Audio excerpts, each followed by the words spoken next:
What's up, people? Welcome to my little corner here on the internet. I am your host, Ray, aka Sourdough Shonen, and today I bring you a bit of a unique episode for this channel. For you see, I am not covering a brand new anime, but I am going back to 2017 to take a look at a little anime show you might have heard of called Nanbaka. And because it just so happens today is my 10-year anniversary here being on YouTube, I figured why not go back to that little show that made me famous after all these years. Because after all, I am a good YouTuber, and I do remember reading the comments down below on Nanbaka Season 1, and people were a little bit grumpy with me that the fact I never gave it a full chance, and that the fact I didn't get a chance to cover Season 2 for that first review. So I figured, what the heck, let's go back in time and give the people what they want. And today, I'll be sharing you my thoughts about Nanbaka Season 1 and Season 2.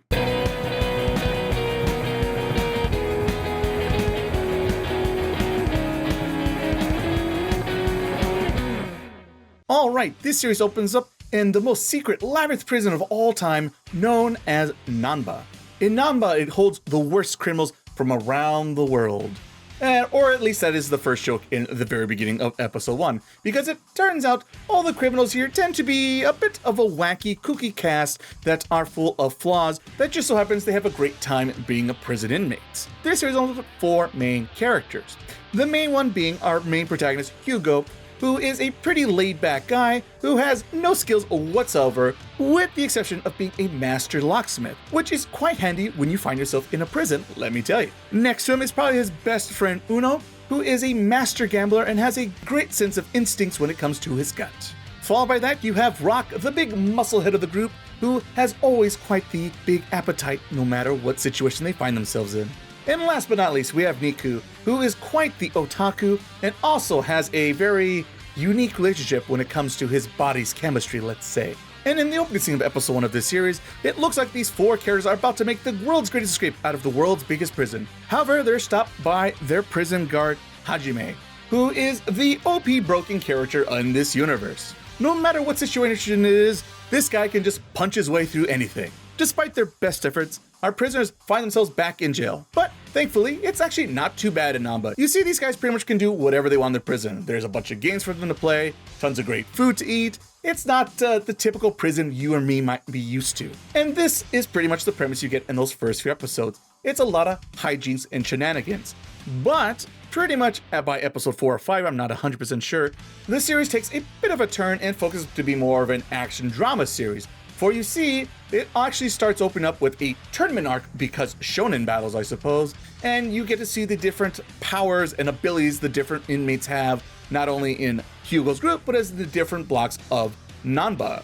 It turns out Nanba is quite the elaborate prison, full of different guard captains as well as different prisoners with, let's say, supernatural abilities that range from something that maybe seems someone could actually do in reality to, okay, this guy's just from an action shonen series, and somehow he ended up in a comedy. And just when we thought when the show was going to switch to an action comedy, it goes even beyond that, because now it throws a little bit of more heavier stuff in the terms of drama, since it turns out Hugo has a bit of an amnesic past, which I'm a big fan of course. And of course, it turns out his tragic backstory is not the only one in Nanba, which he might bump into these other prisoners and share their tragic backstory, and slowly a mystery will involve as the series progresses in the end of Season 1 and definitely into Season 2. And if you remember my original review, that was one of my biggest harsh critics about it, is that I really enjoyed the first episodes when it was just a lot of shenanigans and people reacting over the toply with the nonsense that was around these colorful cast of characters, both in their personality and actually literally color schemes. And I was a little bit turned off when it came to the more action-oriented, because when you start becoming an action-oriented show, I have different expectations, which the show definitely doesn't have the same chops.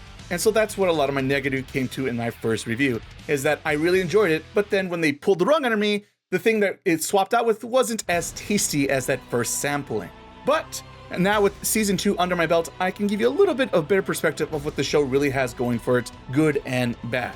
So Season 2 really starts off with a new problem for the gang to solve, with a ex-prison guard who's now a prisoner, who's making his own prison break of sorts, trying to take over the prison. And it's now up to our gang of Hugo and friends, and of course the other inmates we met during the tournament arc, come together as a team of sorts to overcome evil Piccolo / Vegeta. I make this joke because the villain in Season 2 is voiced by Christopher Sabat. Of course, hardcore Dragon Ball Z fans will recognize as the voice actor behind Piccolo and Vegeta. And what makes this actually even more funnier is that his brother series is basically Son Goku, so it's most definitely a wink and nod to the Dragon Ball series, since it is based off Journey to the West, and Nanbaka itself also has a lot of Journey to the West influences throughout its many character designs. And so it's a very simple but effective action sequence for our heroes to overcome in Season 2. But here's the problem, and it's going to be kind of a spoiler for Season 2. It actually doesn't end. Not only does it not end the overall story of Nanbaka, it also doesn't even finish the arc that it promised facing off the ex-prison guard. So yeah, that really stung really, really bad. Going back to the characters a little bit, I found it kind of disappointing also that in Season 2, the main cast of crew really don't have much to do in Season 2. Rock pretty much has a scene, is gone. Niku also gets a scene, is gone. Uno probably has the most screen time next to Hugo in Season 2.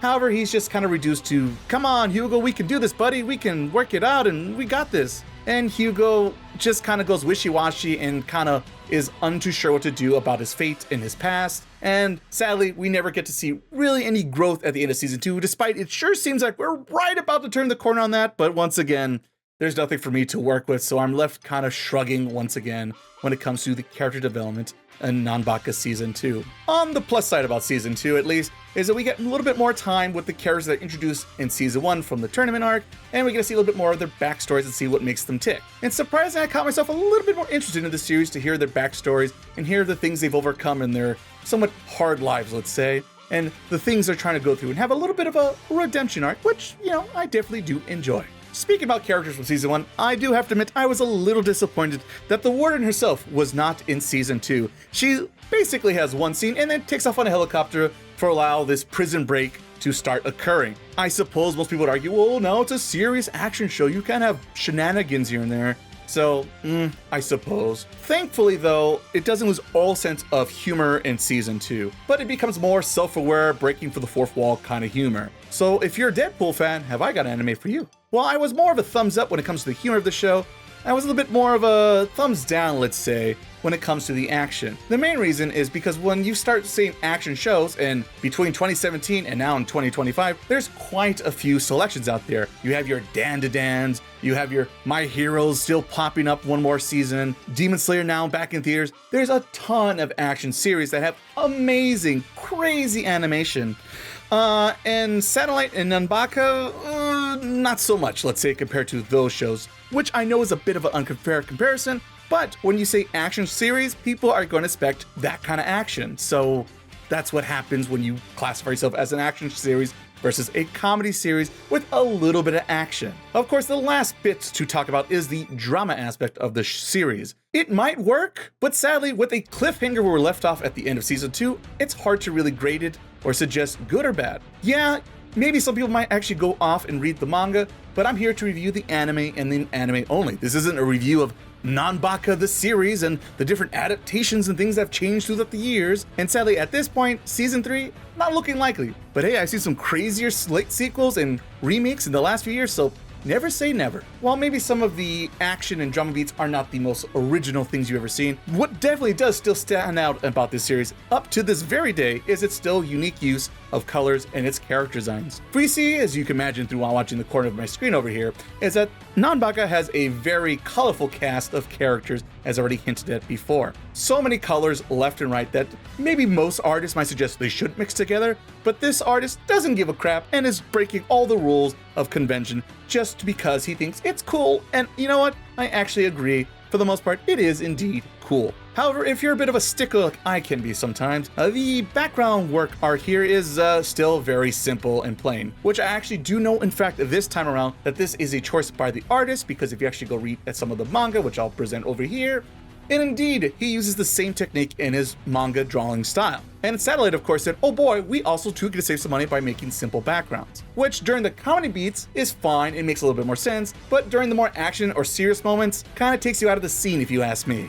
Moving on over to the music and audio of this very anime, it's still pretty much the same I remember from my first review all the way back in 2017. The music has a lot to be desired if you ask me. It's very forgettable. There's really no tracks that stand out. There's nothing I'm going to add to my Spotify list, and sadly the opening ending still don't do much for me. On the plus side, apparently after 8 years, and you become nostalgic for your own work, I definitely do look a little bit more fondly on Nanbaka's opening. I feel like the big reason for that is because I feel like if there was ever a random hard-ass anime opening quiz that had Nanbaka's opening playing, I'd be like the one guy in the room and be like, oh, I know what this is. I know what this is. Pick me. I got this. Let me do it, team. The funny part is, originally I think I did like the ending more, but now listening to now, it seems really silly because the ending is very more silly, wacky, over-the-top, high energy, and that series is dead after the first 4 episodes. Easily the best thing about this show, audio-wise, is its English dub. It was done by Funimation back in the day with a bunch of familiar Funimation voices that you've probably heard many times over the years. And it's kind of fun to see the main voice actor who plays Einstein's Gold from Overwatch. Overwatch? No, Overlord. That's a very different thing. From Overlord, playing the bad guy is actually quite entertaining and knows how to be quite the sinister big jerk in the room. Pretty much the whole cast is really outstanding in my opinion. In particular, the thing I liked about it a lot is all these characters tend to not look very, let's say, manly or very masculine. They tend to have a little bit of a more feminine charm to them, despite no one seems to be actually not straight. Well, there's actually maybe 1 or 2 characters it's not 100% sure. The point is a lot of the typical guys in this show don't act like typical guys you see in most action shows. And instead of playing them very macho cool or playing them like Mickey Mouse with a very high-pitched voice, they kind of find a nice sweet spot. So once again, big high marks in regards to the English dub in the show. All right, to quickly wrap up my thoughts about this show. For me, the comedy is still probably the best thing about it. The action does kind of pick up the pace a little bit in season 2, but when you compare it to a lot of bigger action shows out there, I feel like a lot of people might be a little bit disappointed, and the drama itself also falls flat because we don't get a proper ending of the arc, let alone the overall story of the series, and sadly the manga is not available in English as far as I can tell. The character designs and the use of colors is definitely still a highlight for me in this series, and is definitely the reason why I even stopped to check out the series. If you're looking for an amazing original soundtrack, sadly I did not think season 2 did change my opinion when it comes to Nanbaka either. It's very just too pretty darn forgettable if I'm being honest. But of course, another giant highlight for me as a series is the English dub. It is quite the funniest anime cast I've heard in a minute, so with all that said and done, I give Nanbaka a score of 3 out of 5 and a recommendation to skip it. The biggest reason for my change from my review score from last time is because the first time around I really was focused on the more comedy aspects of the show, which I thought was the best parts of the show. And when you think of it as a comedy show only, the comedy falls off a cliff after those first few episodes. And that's why I give it a lower score at the time. However, now watching it again and adding season 2 in the mix, it's very obvious that this is trying to go for a more action serious tones with a little breaks of comedy here and there. But of course, that's just my opinion. What do you guys think of Nanbaka? I am curious how many of you guys have fond memories about the show even after all these years. I too definitely have a bit of a, let's say, secret or hidden show that most people didn't watch, but if you were on the scene at that time, you definitely have some fond memories about that particular anime.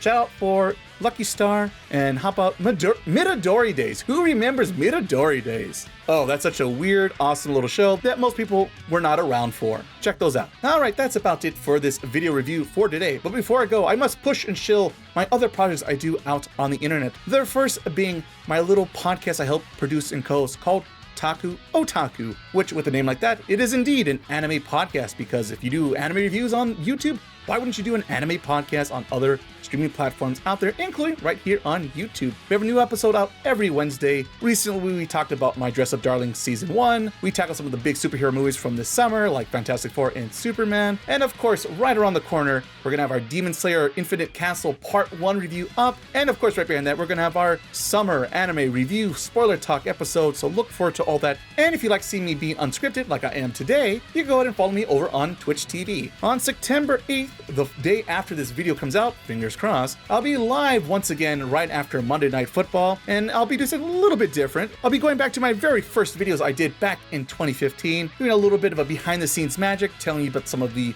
creative process it took me to get this far. Because once upon a time, I didn't have this little VTuber with little hand gestures. It was just me being a PNG face and me trying to time everything that made it look somewhat sellable. We've come a long way in these last 10 years. So if you're curious to hear more about the behind the scenes magic and how I do these things, please go follow me over on Twitch. And of course, after that, I'll be back to my retro video game habits to look forward over on Monday nights. Oh, and of course, the last thing I might as well start pushing now, because it's going to come upon me sooner than later. In December, I'll be hosting my 3rd annual Extra Life charity event marathon, which I'll have other co-hosts of the Taku podcast join me. Speaking about December, I'll be posting my biggest video of 2025 yet, coming very late December. It is quite the project I'm undertaking. I am going back to yet another anime classic that I do have fond memories of, and I'm curious to see if it holds up. So you'll have to stay tuned and like and subscribe right here on YouTube to make sure you don't miss out on that video and anything else in the near future. And with that, I'm finally done shilling all my internet projects with you guys for today, and I thank you very much for listening to this old man rant and rave like a lunatoon yet again. And of course, thank you so much for actually watching this little YouTube video that I put together myself. I am a one-man act, and I try very hard to put out some interesting and fun content out there on the internet. So thank you very much for giving this small YouTuber a chance. And on that note, people, I hope you have a good one, and I hear from you in the near future. Until then, peoples, later.